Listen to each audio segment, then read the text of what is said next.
Hello, my name is Arnaud Soulier and I teach ICS cybersecurity. Welcome to this third video on ICS vulnerability patching. This time I want to expand on the latest video that was presenting the SSVC methodology to decide whether you should patch or not. And this time we are going to use this methodology to design our own custom decision tree that is tailored to our needs. Let's get started. To work on our custom SSVC decision tree, we first need to take one example of an ICS environment. So here you have, I would say, something very simple. It's a corporate network with remote users. There's a DMZ, a very simple ICS network, as well as some remote maintenance by a third party. Of course, we will focus today only on the DMZ as well as the ICS. We will not discuss the corporate network.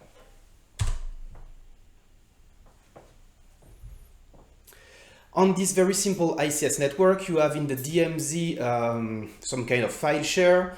You have another server that allows to exchange data with the corporate network, two SCADA servers, two SCADA HMIs, three PLCs, and some kind of VPN gateway, some kind of, I would say, SOHO router that allows the remote maintenance to access through internet, through a VPN, of course, the ICS network.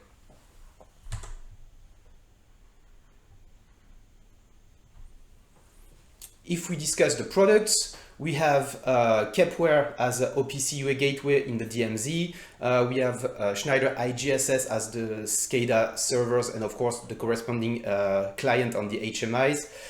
We also have two Schneider PLC TM221. Those are the devices I know the most because those are the ones I play with for the trainings I give, as well as a Rockwell PLC. And here you can see it's a Recon SOHO router, so it's really something very basic, but that still allows, I would say, either a wired or a wireless using 3G or 4G mobile networks for the remote access. So now that we have our example set up, we need to start discussing what will be used as part as the custom decision trees, where there are two categories of things to identify. The first thing to identify is the decision points. It means what will help you in navigating the tree to make your decisions. Some of those decision points will be linked directly to the assets, and I'm thinking about network exposure and also the safety and mission criticality impact in case of the asset is compromised. And you will also have decision points that are directly linked to the vulnerability itself. The first one would be the exploitation. Is the vulnerability exploited in the wild or not? And the other one is something that I would call the utility for the attacker. Is this a vulnerability that only allows to, I don't know, maybe get some information about a device, so it's a low utility for the attacker? Or is it a major vulnerability that may allow an attacker to significantly cross a security boundary, for example, go from unauthenticated to admin of the device? So we have those four decision points, and then we also need to decide what will be the possible outcomes of our decision tree. I suggest to start with three different outcomes. The first one, urgent. I need to patch urgently. It doesn't mean immediately, because I do not think that's possible to patch immediately, but I need to patch urgently, and maybe that implies stopping the production to do the patching, so that should be pretty rare. Second one, schedule. I will patch during the next scheduled patching time, and if you're starting, I would say, your ICS cybersecurity journey, maybe that's once a year, and that's okay. And the last one, defer, is means I will not patch even in the next cycle. So probably I will only patch when I will replace the device or when I will perform an upgrade for, I would say, features instead of cybersecurity. So now that we have the decision points and that we have the outcomes, we can start discussing about our assets and some of their characteristics.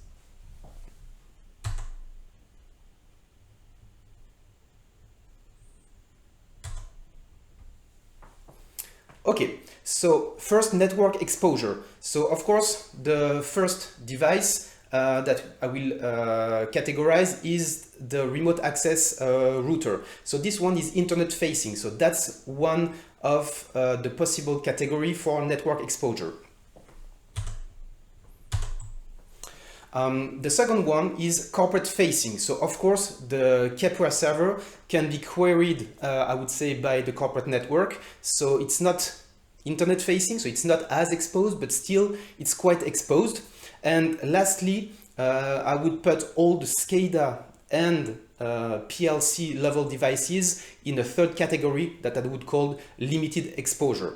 Of course, if you want to go further, you could probably try to fine-tune those vulnerabilities and identify maybe 5 or 10 different categories. But here, I just want to, I would say, really to start simple.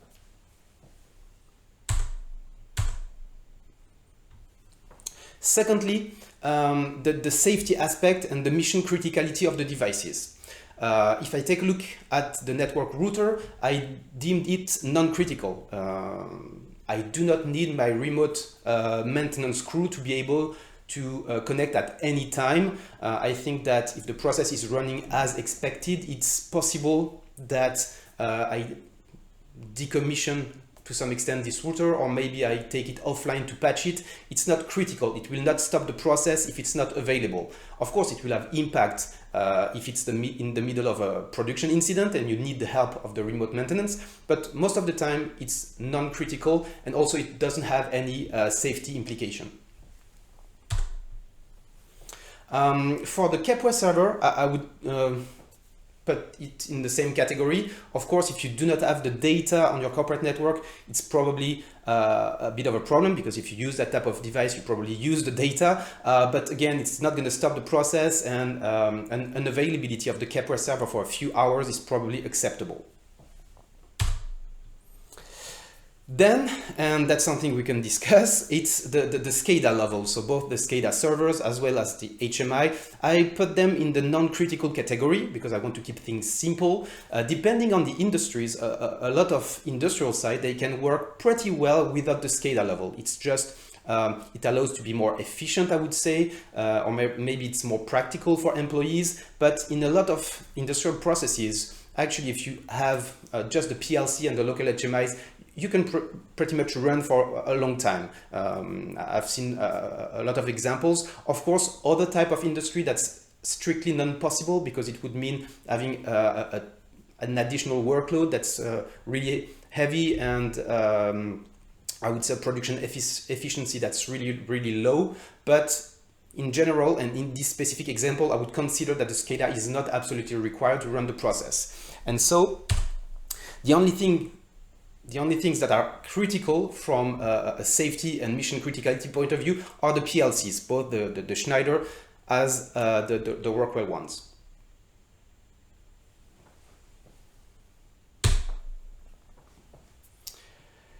Okay, so now that we have, I would say, categorized the different assets, it's time to think about how we will create our decision tree. So here I decided to take as the first criteria the network exposure. So for internet-facing assets, so mainly for the VPN router, if the vulnerability is actively exploited, you must patch urgently. If the vulnerability, whether it's exploited or not, is, I would say, critical, so it has a cross-boundary utility for the attacker, you should patch urgently.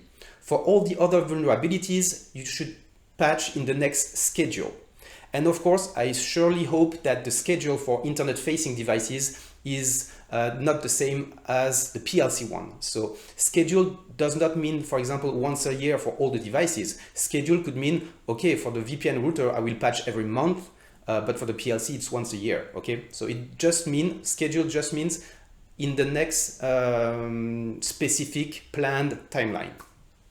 For corporate-facing assets, so mainly for the OPC UA Kepware server, I would consider that if the vulnerability is actively exploited and as a big utility for the attacker, you should patch urgently. For all the others, it should be scheduled.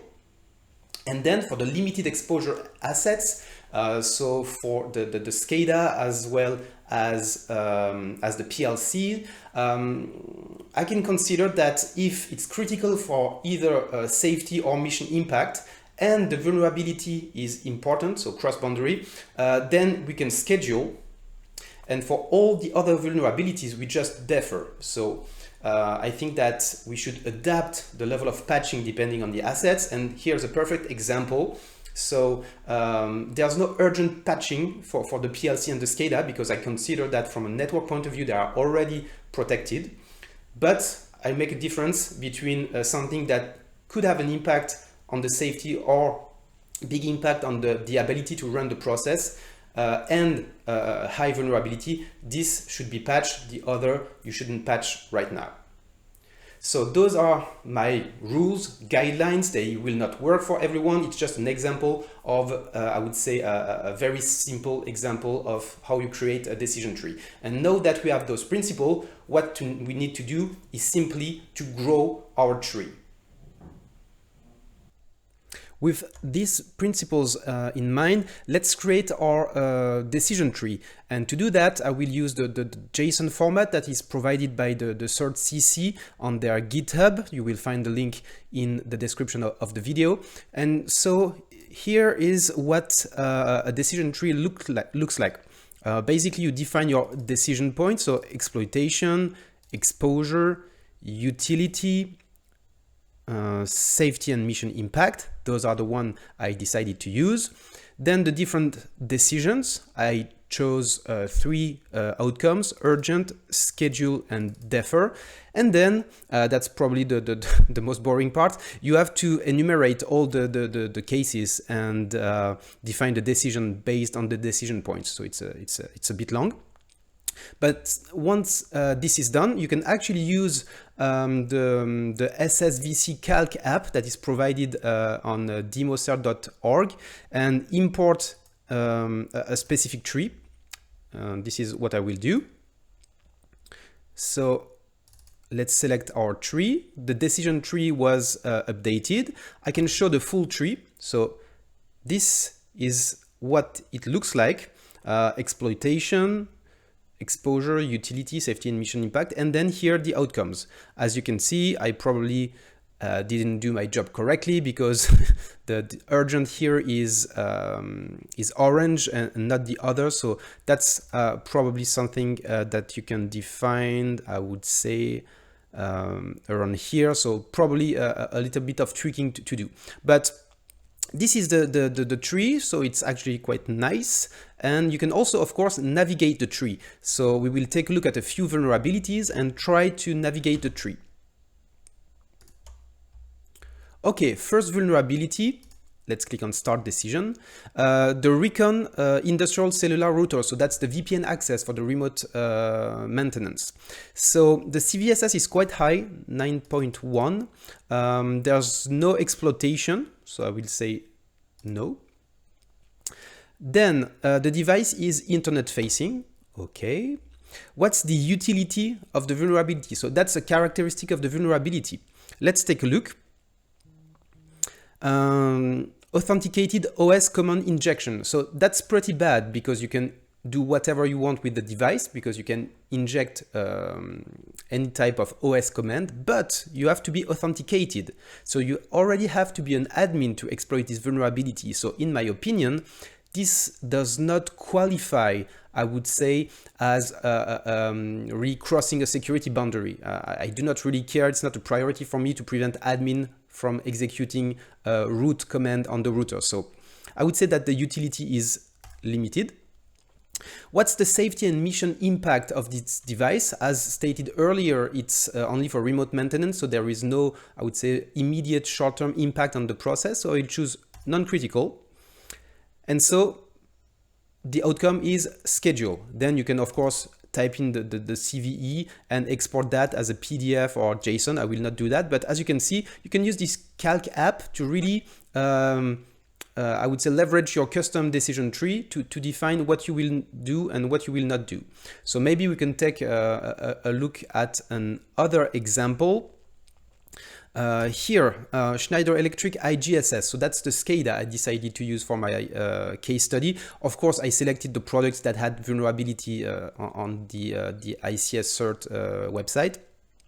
So again, quite a high vulnerability, 9.8. Let's see.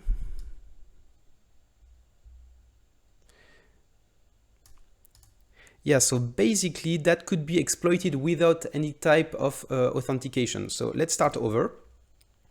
To the extent of our knowledge, there is no widely exploitation of this vulnerability. The device is limited from a network exposure point of view. The utility of the vulnerability is cross-boundary. And safety and mission impact, as you remember, I decided that the SCADA is non-critical. So at the moment, I simply do not apply the patch. Okay, very simple. Of course, this can be discussed. Of course, if you create your own tree, you may find another explanation, but that's how it works with the tree we created. Okay, so I hope you found this video interesting.